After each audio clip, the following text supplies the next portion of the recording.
हमारे आचार्य ये जो भी आपको सिखा रहे, सुना रहे, समझा रहे, इससे कहीं कहीं से मानवता का विकास होता है, मानवता जागती है, इंसानियत बढ़ती है। और कहा ये तो धर्म तत्व जहाँ धर्म होता है, जहाँ धर्म होता है वहां पर सुख होता है, शांति होती है, समृद्धि होती है और लोगों में खुलूस और भाईचारा बढ़ता है। हमारे आचार्य लोग, आप लोग इस यज्ञ में तमाम दृष्टांत भागवत से, गीता से, पुराण से सुना रहे होंगे, आपने सुने होंगे, आगे सुनाएंगे। लेकिन उस सब को सुनने का मतलब ये नहीं है कि हम उसे सुनने आते हैं, अच्छा गाया या खराब गाया उसका विश्लेषण करते हैं, लेकिन उस सब का मतलब ये है नहीं। यज्ञ में आने का मतलब, गीता सुनने का मतलब, पुराण सुनने का मतलब, भगवान के उपदेश को सुनने का मतलब ये है कि उसके हर शब्द में कुछ सार छुपा होता है जो मानवता को संदेश देता है, हमारे समाज को एक संदेश देता है, हमारे बच्चों को, हमारी माता बहनों को एक संदेश देता है। भगवान कृष्ण की जब चर्चा होती है तो कोई उन्हें योगी कहता है, कोई कर्म योगी कहता है, कोई छलिया कहता है, कोई चोर कहता है और कोई योद्धा कहता है, लेकिन उनके हर रूप में इस देश को, समाज को, व्यवस्था को, संतों को कहीं न कहीं संदेश देने का काम किया। वो हमारा मन है, हमारा ज्ञान है कि हमने उनके किस रूप को देखा। तो जो भी दृष्टांत, जो भी कथा, जो भी गीता का श्लोक ये हमारे आचार्य जी ने आपको सुनाए होंगे या आगे सुनाएंगे, मैं तो सिर्फ हाथ जोड़ के इतना कहना चाहता हूं, संत समाज सामने है कि उसे हम आत्मसात करें, उसका अनुसरण करें, उससे कुछ ज्ञान अर्जित करें। इस गीता का, भागवत का, यज्ञ का, पुराण का, सबका यही मतलब होता है। और हर दृष्टांत जो भी आपको सुनाया गया होगा, आचार्य जी ने बताया होगा, हम जाने न जाने, लेकिन उसके पीछे कहीं न कहीं कोई संदेश होता है। मैं महाभारत से एक उदाहरण आपको 4 लाइन का मैं सुनाना चाहता हूं। महाभारत का युद्ध आरंभ होने जा रहा है, सुलह की बातें हो रही हैं, युद्ध की बातें हो रही हैं, नफरत की बातें हो रही हैं, कुछ लोग प्रेम की बातें भी कर रहे हैं। और उसी बीच में भगवान कृष्ण धृतराष्ट्र जी के दरबार में जाते हैं, शांति दूत बन के जाते हैं, शांति का पैगाम लेके जाते हैं और उस सभा में कहते हैं, भाईचारा एक शब्द है ना, भाईचारा ये बड़ा शब्द है अगर हम उसका मतलब समझें। लेकिन कौरवों के पांडव तो सचमुच भाई थे।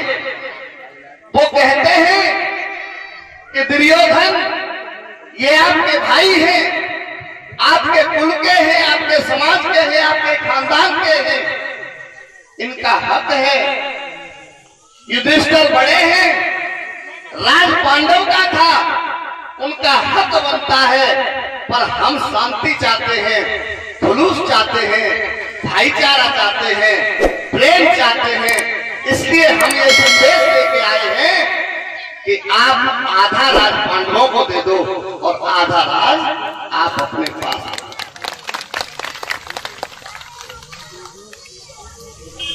भीष्म पितामह तैयार हैं, सहमत हैं, द्रोण सहमत हैं, कुलगुरु कृपाचार्य सहमत हैं, ज्यादा विधानसभा जो दरबार लगाए वो सहमत है। लेकिन दुर्योधन खड़े हो जाते हैं कि मैं आधा राज हरगिज नहीं दूंगा।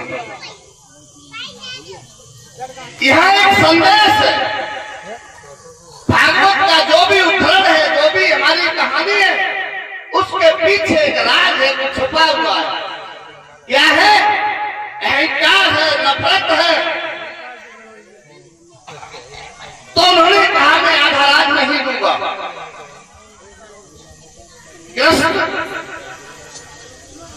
योगी राज कृष्ण स्वयं ईश्वर थे। उन्होंने कहा नहीं दोगे आदराज तो कोई बात नहीं,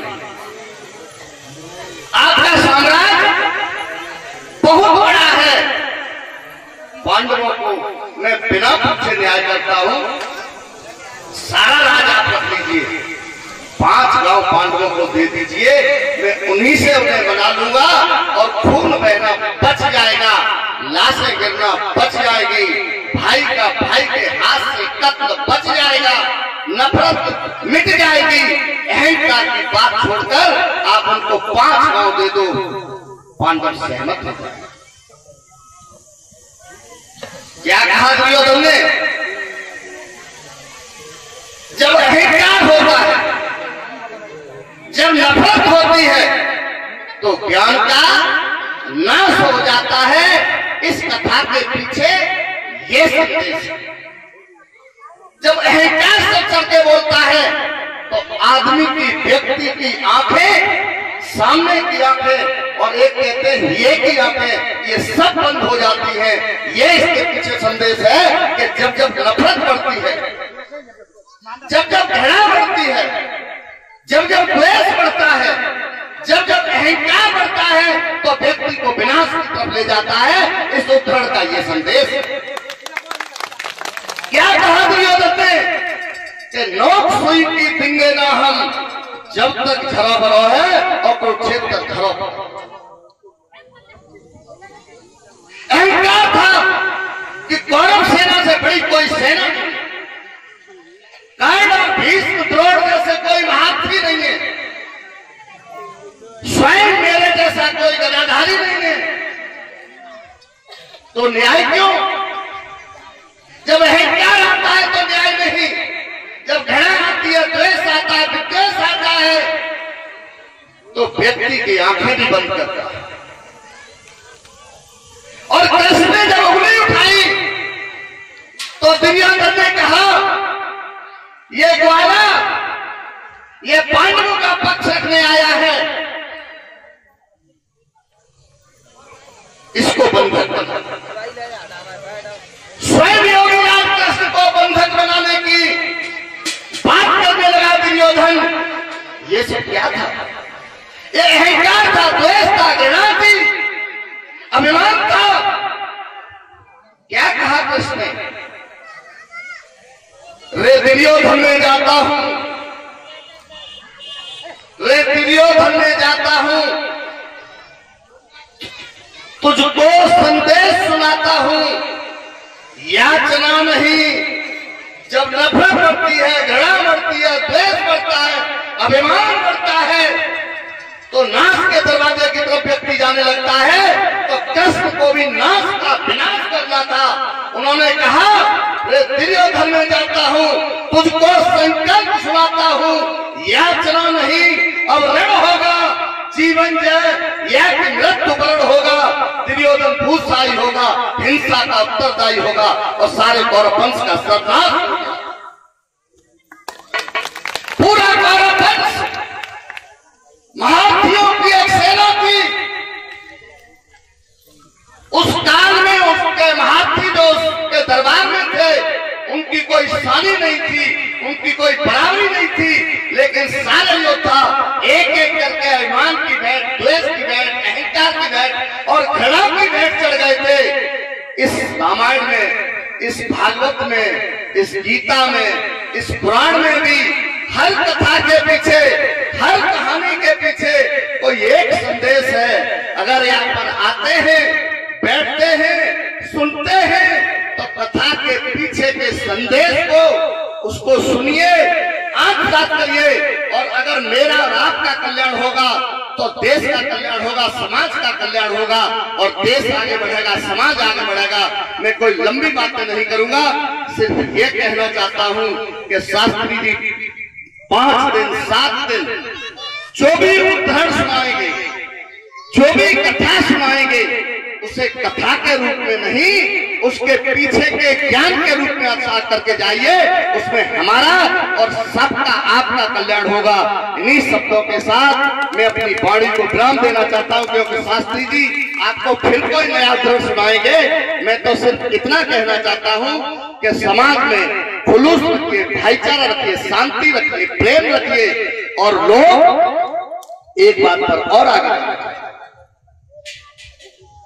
लोग पूजा करते हैं, मंदिर जाते हैं, दान करते हैं, बहुत बड़े बड़े काम करते हैं, लेकिन मैं तो सिर्फ जहां भी खड़ा होता हूं सिर्फ ये कहना चाहता हूं कि पहली सीढ़ी ज्ञान की और धर्म की चढ़िए और झूठ बोलना बंद कीजिए, नफरत करना बंद कीजिए, द्वेष करना बंद कीजिए, घृणा करना बंद कीजिए, विखंडन की बात को बंद कर दीजिए और अपने बच्चे पालिए। आपका क्या कर्तव्य है?